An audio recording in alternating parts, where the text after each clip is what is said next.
Assalamualaikum dan salam sejahtera. Saya Nurul Medina Nurul Adin binti Muhammad Taslim daripada kelas 4 Posyen. Saya Nuraira Kaisara binti Muhammad Khairuddin dari kelas 3 Posyen. Wartawan cilik dari SK Gurun Pusat. Kami berdua merupakan wartawan cilik anda hari-hari. Tema sambutan kali ini ialah Malaysia Cergas, Malaysia Aktif. Acara pada pagi ini diadakan seperti senam robik. Awal jam 7.30 pagi, suasana di Dewan Sekolah sudah meriah dengan kehadiran murid dan kehadiran guru.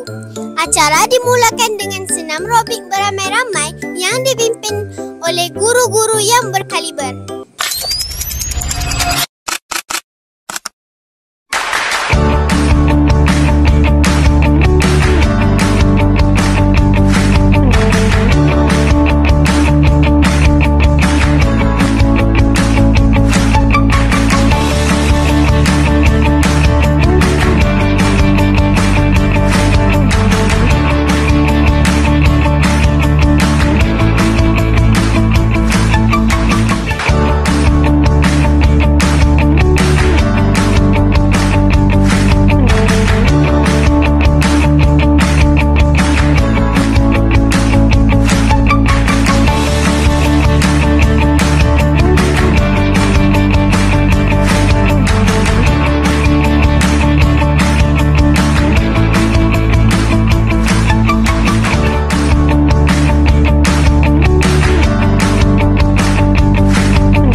dan juga seorang guru. Assalamualaikum Cikgu. Waalaikumsalam. Apakah pendapat Cikgu tentang program Hari Sukan Negara?